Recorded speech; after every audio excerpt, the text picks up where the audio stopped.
Ursula von der Leyen is getting ready to jump on a flight to Australia, and the whole point is to wrap up a trade deal that completely fell apart back in 2023.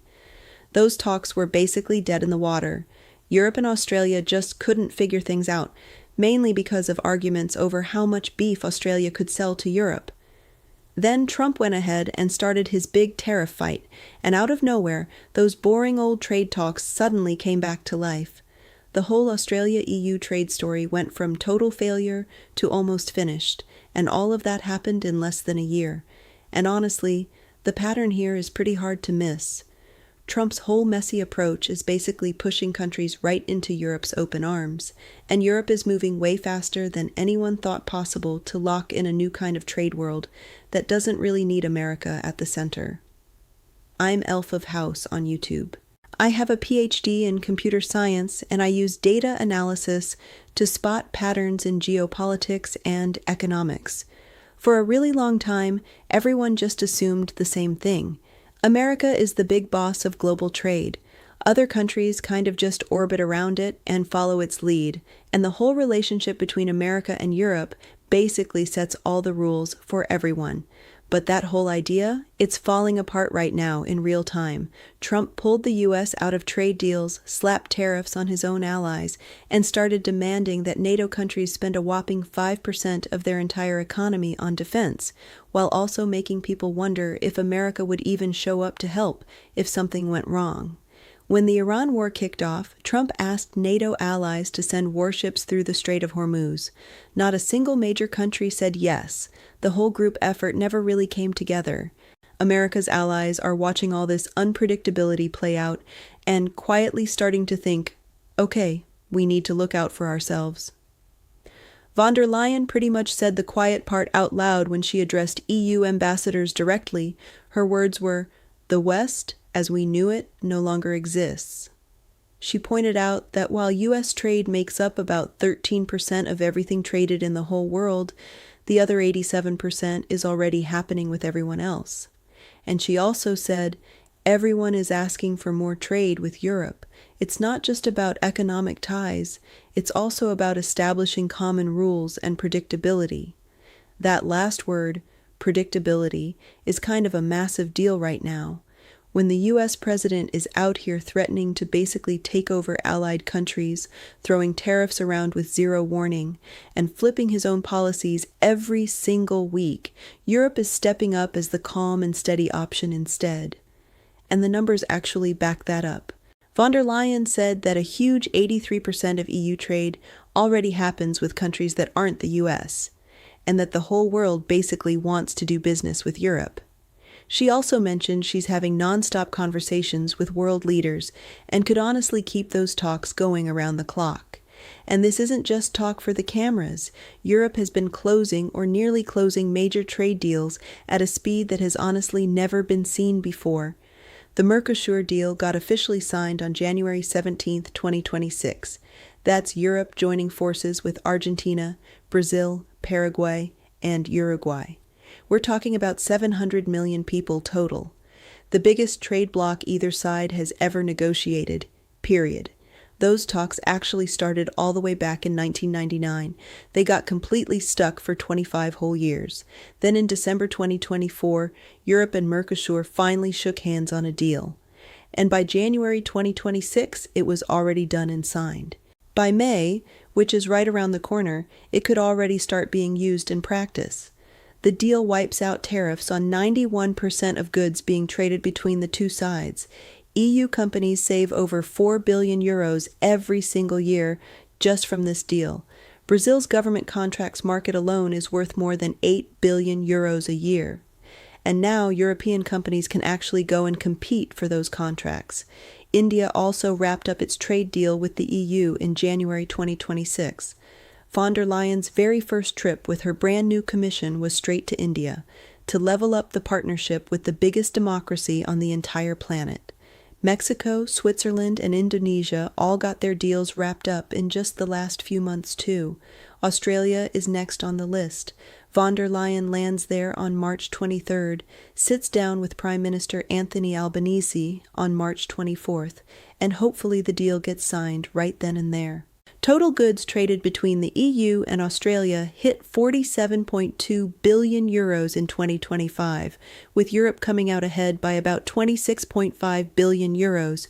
And here is where the Australia deal gets really interesting, because it's not just about making cars and wine cheaper to swap around.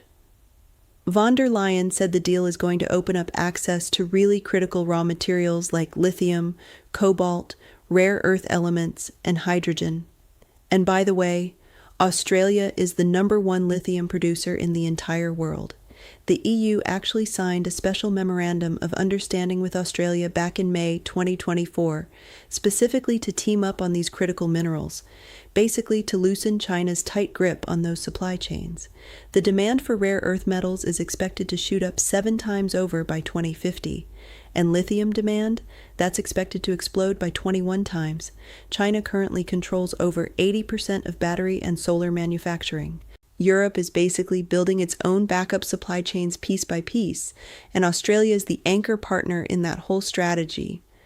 If you want to get sharper at reading these kinds of big geopolitical moves, spotting the pattern before it even hits the headlines, check out my book, Awake, The Practice of Critical Thinking in an Age of Soft Lies.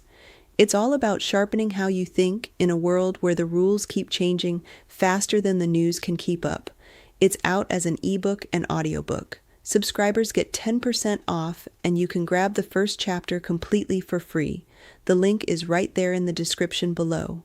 The European Investment Bank has already signed a separate deal with Australia to strengthen cooperation on critical raw materials, with both sides committed to doing things responsibly and without trashing the environment. Australian companies are already showing up and operating inside Europe. Vulcan Energy's lithium project running in Germany is one real example. Talga Group's graphite mine sitting in Sweden is another, and then there's Jervois, Finland's cobalt refinery that's actively being expanded. These are not just simple trade deals anymore. They're basically full-scale industrial strategies designed to lock down the supply chains that run everything: electric vehicles, clean energy, defense production, and digital infrastructure. On top of all that, Europe is also actively working on deals with the Philippines, Thailand, Malaysia, the UAE, and 5 countries spread across Eastern and Southern Africa.